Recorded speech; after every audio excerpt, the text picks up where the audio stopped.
Good morning. Good to see everybody today. I was quite surprised to see how much snow was on the ground because in Redmond we had basically nothing. So we drove down here and as the farther we came south, the more snow came up on the road. And I thought, should I have brought my Sequoia, my four-wheel drive? But we're glad we live up north. Just a few minutes ago, we had a couple more visitors come in, Steve and Julie and son. Is that correct?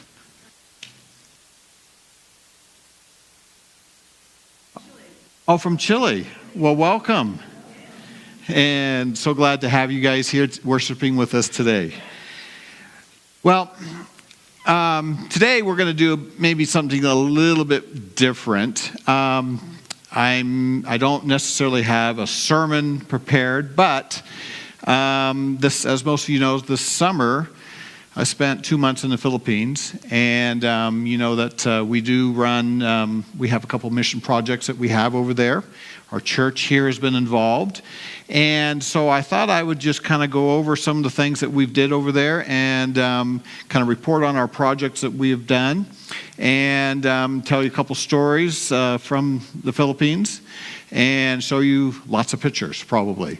So we might want to turn some of the lights on. I'm not sure how bright these are, but our projector is not the brightest.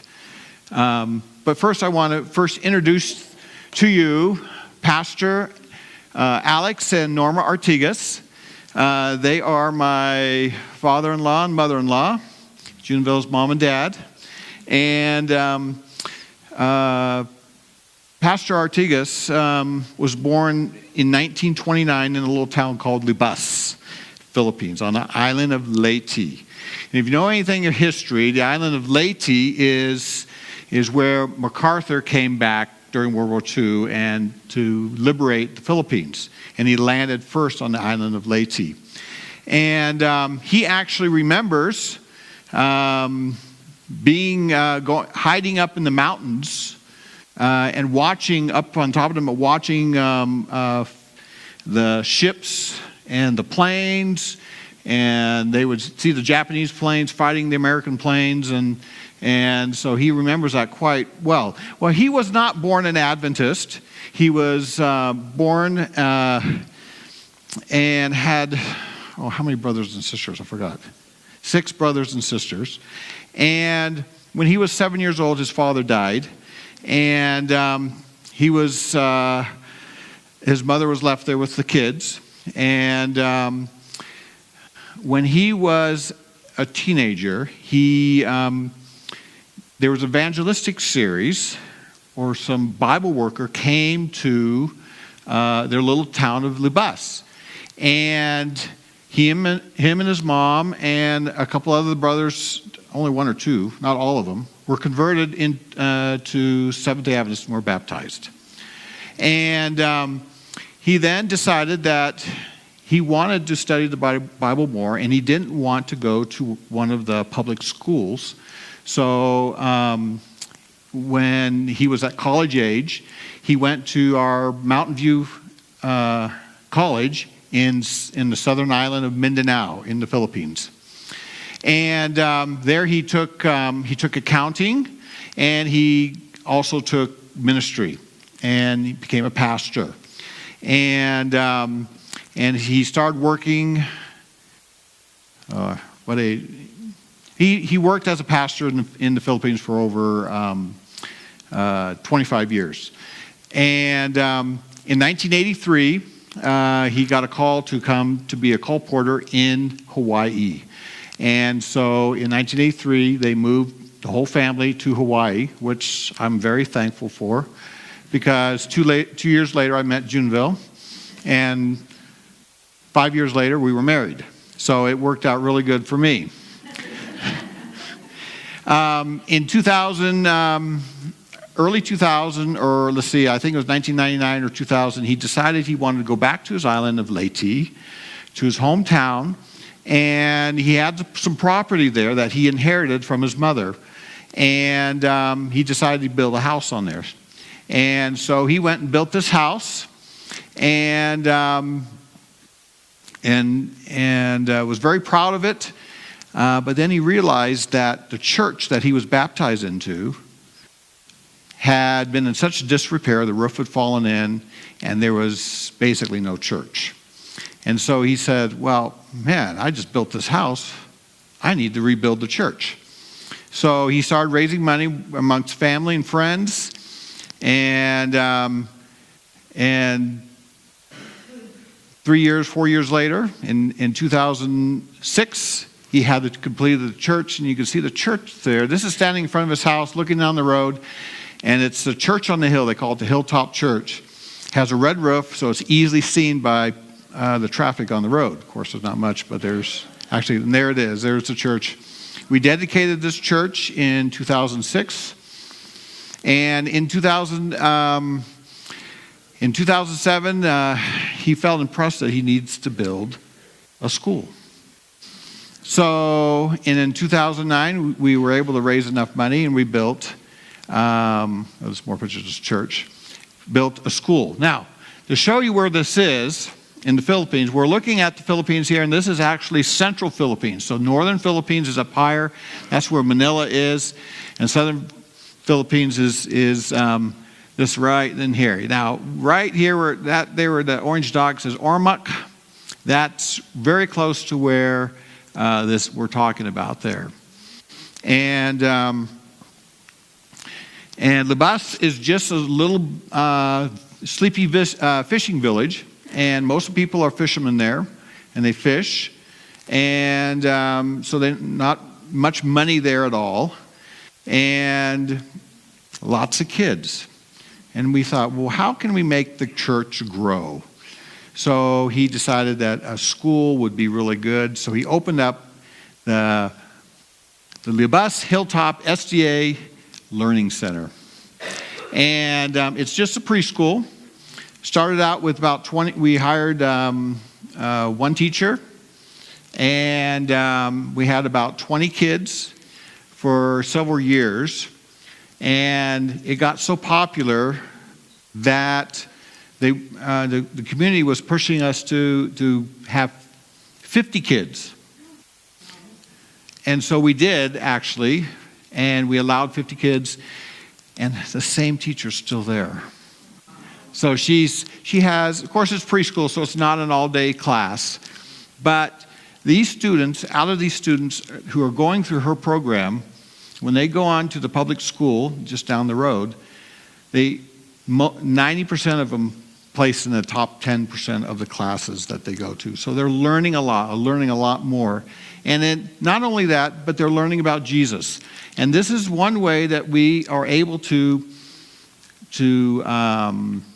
actually proclaim the message to the parents, is start with the kids. And we also, so we've gotten this church involved, and they are very poor people there. They don't, it's a struggle enough to send them off to a private school where they have to pay tuition, but then also to buy school supplies and stuff. So our church here, when we collect money for the children's story and stuff, a lot of that money goes into a project to get school supplies for these kids. And so this was taken, this package, this was just sent this summer, and these kids got this in October, the first week or second week of October. And they were just so excited and so thrilled, and the parents were very, very thankful. Had messages from parents saying how thankful they were that their kids were able to receive school supplies because they can't afford it. Yes. So when I was there, we asked them if they would let the kids put on a program for Sabbath school, and they did at the church. And here they are singing songs and reciting Bible verses. And quite cute to hear them do that. And of course, when we do this with the kids, that brings the parents in, because 80% of these people kids come from non-Adventist homes. So it gets them in the church. And this was a high Sabbath for us there, because not only was I there, but and Pastor Artigas and Norma Artigas, but also the district pastor, who is sitting right there. And he has 15 churches that he has to cover. And so it just so happened that he was in the area and was glad to come and give us our message, and so it was a really good thing. And of course, then we feed the people afterwards, have potluck, and they always love food, and they all stayed. So that's what we've been doing there on the island of Leyte. And our more recent project has been over here on the island of Negros, in the city of Pontevedra, just south of Bacolod there. You see that orange dot there, that's where it is. And this school in church was where Jundel's mom, Norma, was raised at. She went to elementary school here, went to this church here, and so back in 2006, when we were in the area dedicating the church in Leyte, we came over here and they showed us this school. And this is a 2-room school. As you can tell, it's very run down and lots of termites in it, in disarray. And so they asked if we would help with them to repair it. And we were able to raise enough money to build that. And from a 2-room school to a 4-room school. And the enrollment went from anywhere from 40 to 60 before we built this to 130 students. So it's literally doubled in size. And this school now, the new school, is now overcrowded. And again, most of the students are non-Adventists. They are probably a good 70 to 75% are non-Adventist. So in 2016, we started building. We decided to add on 2 more classrooms, and that's this side over here. We're adding these on. And I took this summer. And it's taken a little while for us to build these 2 classrooms. But we have the bottom level done, and the second level still needs to be finished. We figure we need another $5,000 to $8,000 to actually complete it totally. And here's just some more pictures. Now, again, 70% of these are not Adventists that actually attend this school. And why is it so popular? It's so popular because the kids are getting a good Christian education. They are taught how to be good citizens. They make them dress cleanly. And they teach them about Jesus. And the Philippines is primarily Catholic, but they don't necessarily fully keep their religion. And so when they see this, and plus these students leaving this elementary school and going to the high school, most of them, again, place in the top 10%. And the parents hear about this, and they start wanting to say, well, we want to send our kids there. And so just through word of mouth, the school is growing. So this is the inside of the upper classroom that's not quite completed yet. And this is the inside here of the completed classroom. We are actually looking at trying to get new desks, and instead of having blackboards, that we'll get whiteboards. So that's hopefully down the line, but we'll see how things go. We had a high Sabbath on that Sabbath too. We had all the kids from the classes each class put on part of the divine worship service, and either singing or giving a message or doing a skit. So every single class did something for that, and I don't have a lot of pictures of that. And these are the four of the teachers. We have two other teachers. One's a principal; he wasn't in the picture, and one other teacher that he wasn't there that day. But all young teachers. And so that's our two main projects that we've been working on for the last few years. And I didn't spend 2 months in the Philippines and just look at those projects. We back up in the city of Bacolod right there. I got to know this guy here. His name is Jonathan Nombre.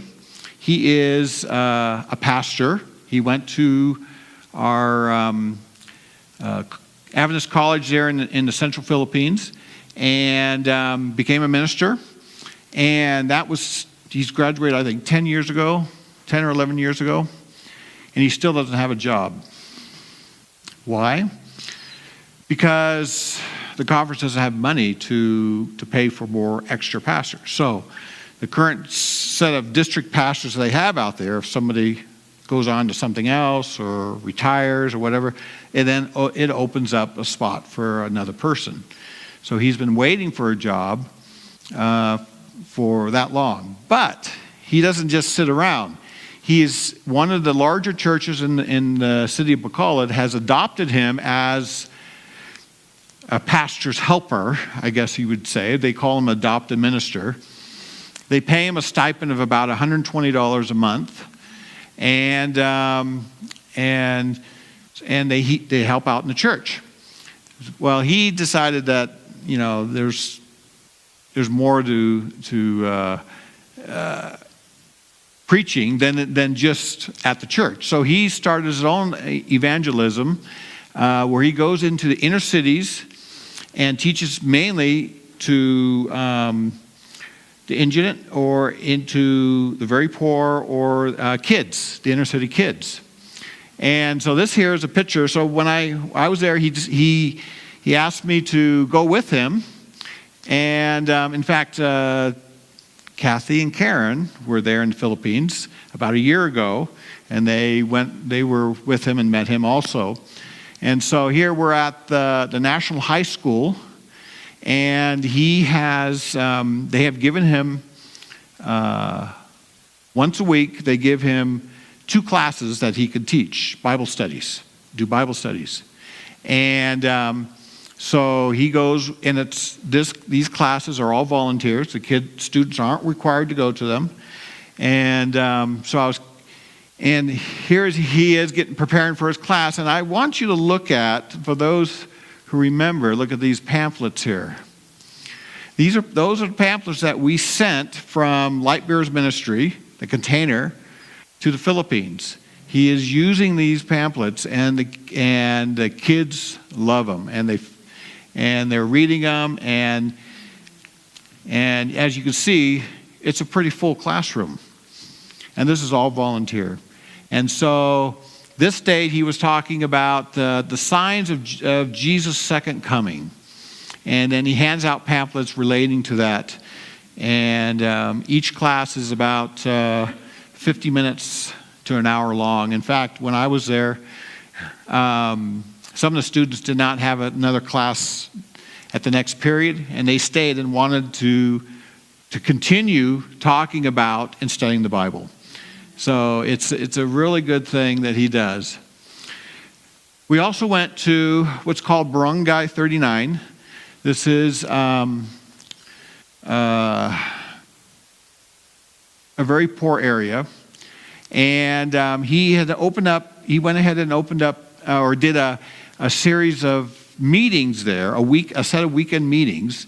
And while he was there, while he did these meetings, he had 2 people baptized out of these meetings. He had about 20, 25 people show up for his meetings, and these are small meetings. And so the person was baptized. Let's see if I have a picture. Yes. Okay. So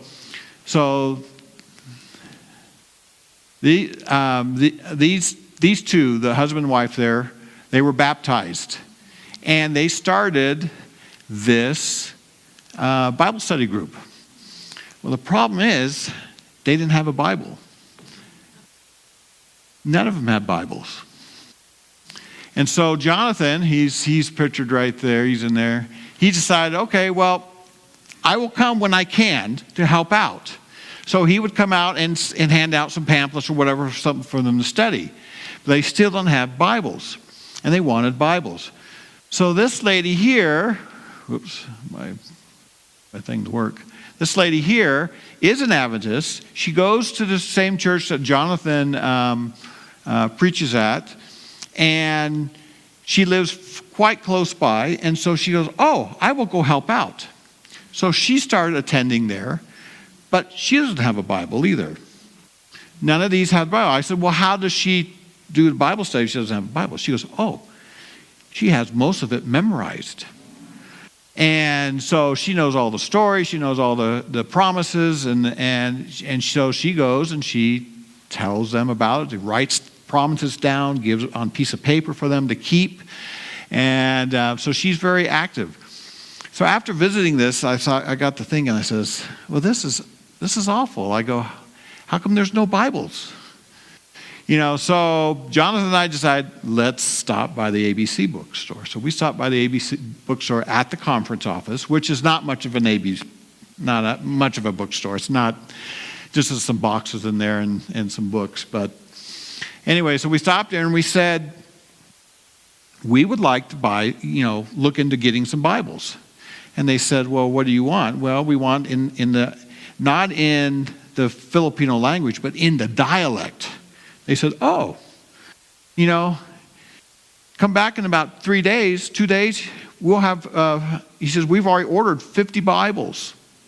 Oh, I said, 50 Bibles? I go, who are they for? I go, we really probably only need 25. And he says, oh, they're for you to buy. You can have them if you want. And I thought, well, isn't that convenient? So a couple days later, we come back, we pack up these, I pay for, instead of 25, I decided I was going to buy all 50. So, because as we were thinking, we started counting all the people that needed Bibles, and we were quickly getting up to the number of 50. So we went ahead and packed up these Bibles, loaded them onto the motorcycle, and off we went to back into the area to give the Bibles out. And here we're delivering the Bibles. They didn't know we were coming with Bibles. We contacted the lady that has been baptized, which is her right in the red there. And so the word spread quickly, and soon people started coming to get their Bibles, very excited to receive their Bibles. And soon we had pretty much most of the groups there. We gave almost 20 Bibles out just from this group here. Only two of them are baptized, but all these people come regularly to the Bible study to study the Word. And now they have something they can read in their language and something to study from. So we spent the rest of the afternoon going around giving Bibles out, which is so much fun. So, it just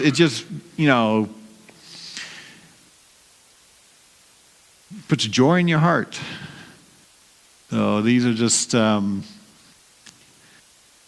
a lot of these places, this is not in the same exact spot. This is around town. We spent time driving around, going to these different places to give these Bibles, and everybody wanted their picture taken with their new Bible.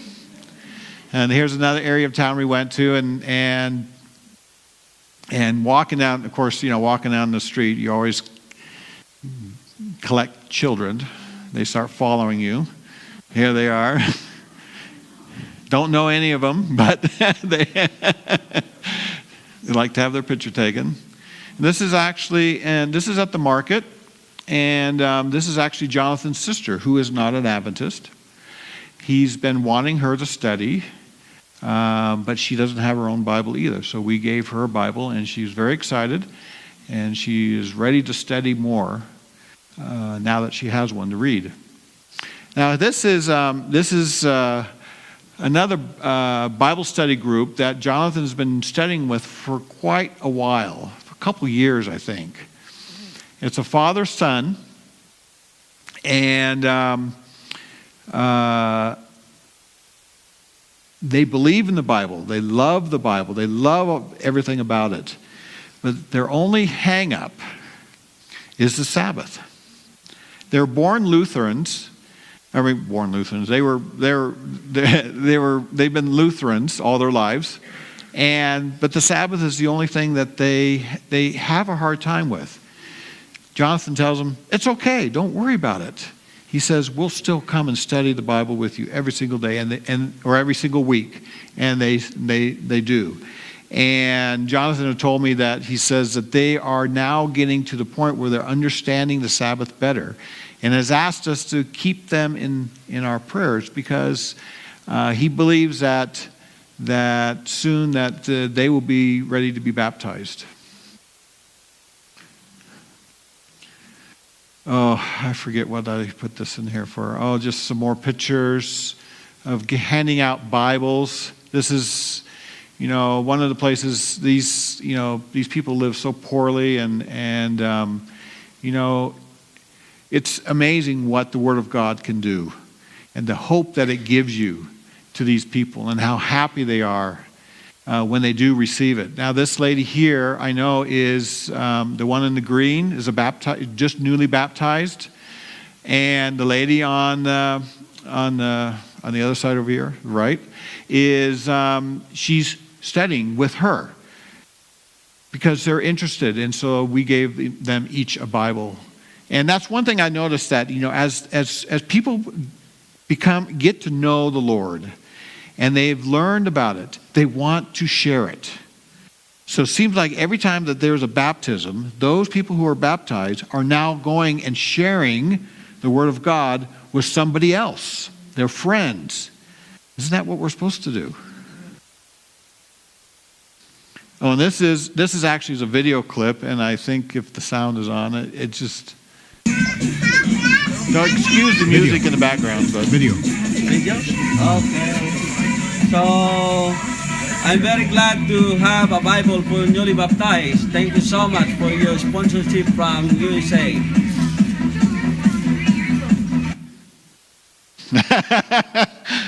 But, you got to understand where they live. So the next place I went was Kabankilan, which is on the same island, but it's down here. So up here is up there is Bacallage, where I was, and then down here, I went with Jonathan down to Kabankilan, which is his hometown actually, and to participate in a crusade. And so we loaded up the van with materials. You got to understand that Jonathan does this all on his own, not sponsored by the conference. In other words, the conference doesn't pay for him to go put these crusades on. So he has to do it on his own time and with his own funds. And we were thankful that when I was there, we were able to use a conference van to take us down there, because we had a lot of equipment. Jonathan has his own PA system, and he has his own computer, and he has his own microphones for the PA system, of course, and projector. So we had all that stuff to take down, plus all the pamphlets and stuff that we were going. So we loaded up the van and headed down, got down there, and I don't know if this just shows you kind of the roads that we went on. Got lost, actually. Like, okay, were we supposed to turn there or not? I don't know. But you can see where we're going. It's not, this is rural area. Glad we didn't get stuck. Finally found the main road. Got back on the main. I had to get the rice out of the way first, and then and we finally got to our our destination. Now, this is where I spent 2 weeks here.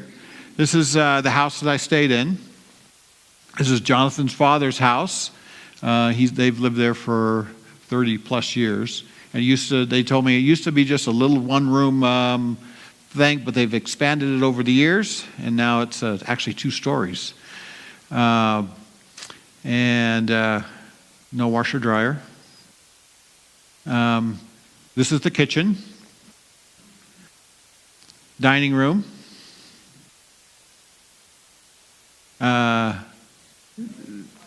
wash tub. And you can see back here, those 2 tires, that's the well. So before you take your bath, you have to go get a bucket, go to the well, fill up your bucket with water, and then the shower is right here next to me. There's a better picture of the shower. So it's really not a shower, you just fill up the bucket, fill up the tub. Actually, it's like a big plastic trash can in there, and you just fill it with water and take your bath. There it is. There's the inside of it. And you can see how clean that water looks. But they say, it's really not that dirty. They said, almost good enough to drink. Okay, yes. I believe you. So when you get really thirsty, you get somebody to climb the tree to get you a coconut. That's probably the safest water to drink. And they'll cut it open for you, and you can drink. It's like, feel much better, yeah. This is, let's see, this. Oh, yeah, this is a video, okay, so. Fixing lunch. Okay. So what did I eat there? I don't know. I recognize the egg. No, egg. They would fry some eggs sometimes for me. I told them, as long their main food there is fish and chicken occasionally, but fish was their main thing. They have fish for morning, noon, and night, practically with rice. But here they have. This is what they call bitter melon. It's supposed to be really good for you. And then there's this is what they call a cassava cake. And looks like some jackfruit there. There's a cassava cake. This really couldn't figure this out. I think it's mung bean with some squash in it and coconut milk, I think. This is sweet potato greens with tomato and onion in it. Corn on the cob. Yeah, but the corn on the cob is not what you think is corn on the cob here. It tastes like, have you tasted corn that's really starchy and really tough? And it's more for cattle than it is for human, but that's kind of what that is. And bananas. This is the first time I've had this. This is breadfruit. And that was really good. It's like potato, and it's actually very good. I liked it. It was good. I lost 20 pounds when I was there. And papaya, jackfruit, mango. Anybody know what this is? Durian. Yes, and there is durian there. That's what it looks like inside. Many hotels, it's illegal to take durian into a room because it smells up the whole room. And they eat it. Marang. Now this is really good. This is good. It's can't explain it. And this is, anybody know what this is? What I hear? Ramatans. It looks like sea urchins, but it actually grows on trees, and that's what it is there. So these are some of the fruits we had. This is the Walmart Supercenter. We come here just about every other day just to get food. They have a refrigerator at the house, but it doesn't cool very well. So we just get food just about every other day to eat. There's our food. But we did go down there for doing a crusade. So this is the site that we chose to do the crusade. It's a basketball court next to a small school, and so we had to get permission from the village council to hold it there, and they gave us permission to do it. But the only thing is we had to take everything down and put everything up each day. So we went ahead, put up our signs, our banners, and this crusade was about family. Happy family for eternity. And Jonathan was the keynote speaker. I did some health lectures. And so we started bringing equipment in by the motorcycle loads. See that? There's all the chairs. And then how do we advertise? We advertise we decided we just had some little pamphlets, and we went out and went walking throughout the village, giving people the little flyers and inviting them to come. And the meetings were held each night, every single night. And so we just kind of gives you a view of what area we were in. And of course, here Jonathan's telling them that I will be there, and that would be the attraction. So, and of course, wherever we went, we had kids following us. The kids just followed us wherever we went. It was kind of fun. And then this is one of our first nights that we had. Actually, I think this is probably the third or fourth night. We always had a kids program to start with, and a lot of singing and stories, Bible stories. Sometimes we'd do little videos, and I think that there's always more kids than there were adults. And what surprised me is that the kids would come, and then after the kids meeting would be the adult meeting. And I thought, well, the kids would probably leave, or go off and play or whatever. Nope, they stayed right there during the whole thing. They were our biggest audience. And you can see, this is adults coming in for the second part of it. Yeah, I had to get up front. Yeah, and Jonathan's. He did a series on family, which was a very good subject to do, and he incorporated the healthful living and the second coming of Christ, getting ready, preparing your hearts for Jesus. He very nicely done. And then we had the district pastor in that area. This is actually the last night, one of the last nights that we had. They had made a call for those who want to give their lives to Christ and would commit to serving Christ. And this is the kids, from the kids. And here's the adults that answered the call. So it was very successful. And we've had last month, 10 from here, 10 people baptized. And so just a little word on the Bibles is that the Bibles are, we got 50 Bibles, but we need Bibles for this crusade too. And so I sent an email out, and I had people from this church donate money for another 50 Bibles, which was such a helpful, and they're so thankful. You might want to keep I have a couple more pictures, I think. And so I would just want to say that the Bibles in their language has been a huge help to them out there.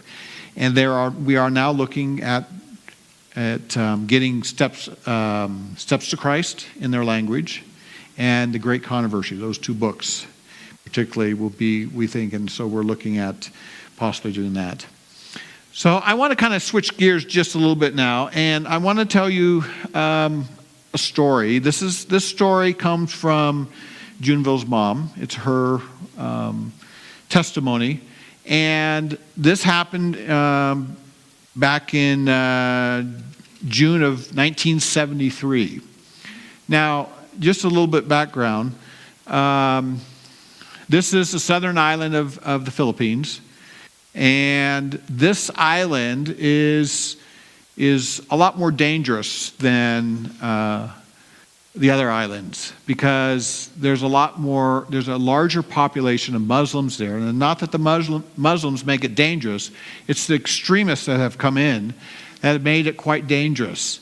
And for years, the Philippines have been battling insurgents that are actually trying to take this whole island over and make it their own country. And if not the whole island, they want at least this part of the island to be under their control. And so they will do just about anything for their cause. And in 1973, Juneville's dad, Pastor Artigas, was treasurer of the conference down here in Davao City. And they needed a pastor to come up to right up in this area right here. And so he took the call and was transferred over there. And no more than a couple months later, they were going to hold what they call I got to read my notes here. It's the Sabbath School Association meeting at the church. Now, let's see if I had. There's the church. Now, I found this on Google Maps. I actually looked up this church. This is the church that he was pastoring in 1973. And it's still a Seventh-day Adventist church, and I don't know if it still looks the same. But the Sabbath School Association was supposed to convene on Monday, and on Sunday they realized they needed some supplies. And so they sent, so Juneville's mom needed to go from down in this area, down in this area, up to this area where the mission headquarters were. And it's about it's 100 miles, I checked it, it's 100 miles, but it takes 6 hours by bus to go. In 1973, that's the only way you could go. And so she decided that she would go and go up there and get supplies and bring it down. And before this Sabbath school program was supposed to start that week. And so she goes up there and she takes her little son. Her son is 5 years old. And I believe the reason she took him is because he was starting to get sick, and so she wanted to keep him with him. So they went up by bus up to get the supplies, and the next day they headed back down. And on their way down, June, her son, got sick, and was running a real high fever. So they stopped in this place, that city that I can't say it. Pagadian city, and spent the night there, and because she was worried about June having such a high fever. So they stopped there at some friend's house that lived there, and that night she prayed, said, "Lord, we want to make it in time on Monday to get back to the church on Monday by Monday evening. Please," she says, "if it's your will, heal him so that we can move on." And she couldn't sleep that night. She couldn't sleep. She tossed and she turned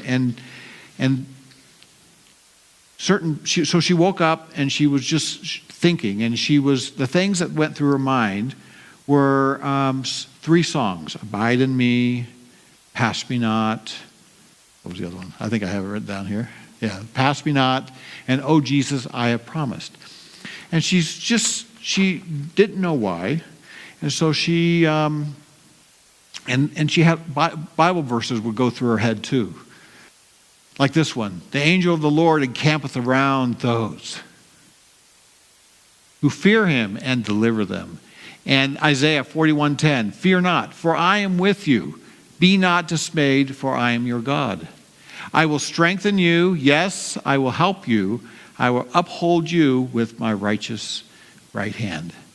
And this one: a thousand may fall at your side, and 10,000 at your right hand, but it shall not come near you. So the next morning, in the morning around 5, She got up, she realized the fever on Junjun was down. So she says, okay, we will go. So they boarded the bus. And these buses aren't the normal buses you would think of. These buses, they still have them in the Philippines. You get on them, each side has a bench with a back on it. It's about, this wide maybe. And you can get 4 people on that. 3 for sure. And if you have kids, then maybe 4. And so this bus was packed. She estimated about 90 people on the bus. So not only were people sitting and, filled up all the chairs, but they're standing in the aisles, and there's people on top of the roof. And that's probably where I would have been. And so the bus took off, and around 7:30 that morning on June 26, 1973, they came around a corner, and there were some men standing in the middle of the road with submachine guns. And let's see. She says they first blew out all the tires, and then they killed the driver. Not coming on board, just shooting through the bus. She said, I'll put her in this in her words. She says, bullets rained down for nearly a half an hour. Not from one direction, but from 3 different directions. There was a lady sitting next to her by the window. She was sitting in the center. Was there somebody else on the other side? And somebody else on the other side. Both were killed. She guarded her Junjun to keep him safe. And for 30 minutes, this just riddled the bus full of holes. The intention was to kill every single person. She says there was dead bodies everywhere. She goes, the things that went through my mind were these verses during the whole time. Psalms 23 and Psalms 91 were the big verses that she kept saying over and over during this whole ordeal. She knew she was hit, but she was alive still. Later, she finds out that she was hit 9 times. Only 1 penetrated the skin. The rest left red marks or burn marks on them. The one that penetrated was into her hip. After a while, some of them came on the bus to finish off anybody that was alive. And he noticed they were still sitting straight up in their chair. And they noticed them. They raised their guns to shoot and kill her. She goes, wait, don't shoot. Don't kill us. We're Seventh-day Adventist missionaries, she said. We're Seventh-day Adventist missionaries. Hearing these words, the leader looked at the soldiers, nodded, they lowered their guns, and got off the bus.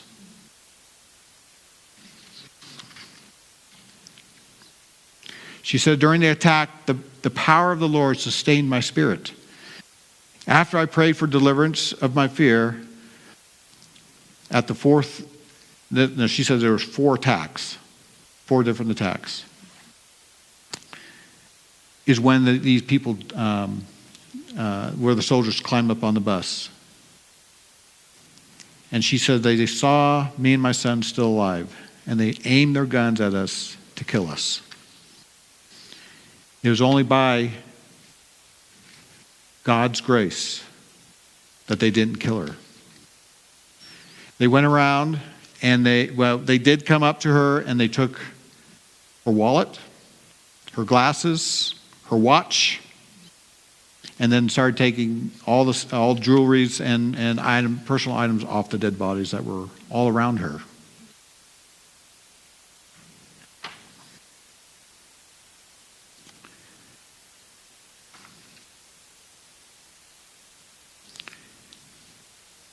after these people left the bus, after these guys, the soldiers got off the bus, she noticed that there was another group of men behind the bus that had machetes and knives. And their intention was to go kill anybody else that was alive too. And she prayed, Lord, send us another bus that we may escape. Just then, another bus comes around the corner, full of people. It distracted the attackers, where they started shooting at that bus. Not killing everyone, but it allowed them to exit the bus that they were in. Getting out of the bus was very difficult because there were dead bodies everywhere.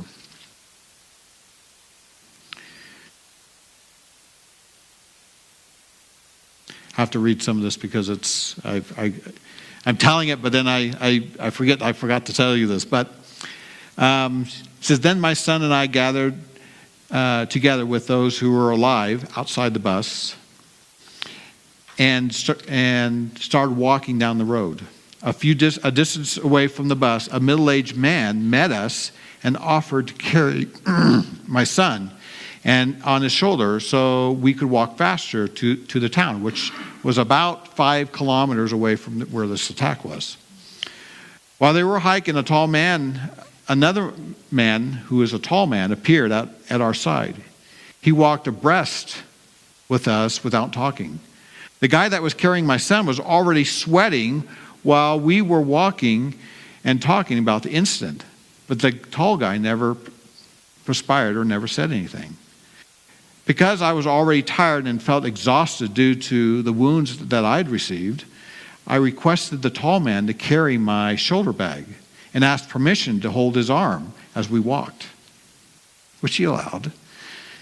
And I held as long as I was holding on to his arm, I had strength. If I took my arm off for any reason, I felt exhausted. In the middle of our way to town, a dump truck arrived and picked us up. We rode in the front seat, but the quiet gentleman just hung on the running board on the outside and rode with us into town. When we got to town, I went down from the truck and to look to give him thanks, and he was nowhere to be found. I know my guardian angel was with us. We don't know exactly how many people actually died on that on the buses, but probably over 100 people were killed between the two buses that were there, intact. God is gracious, and God is good. He looks after each one of us, and He takes care of us no matter what.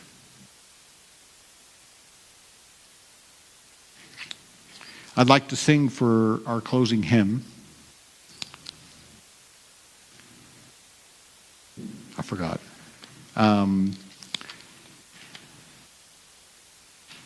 To God be the glory. That's it.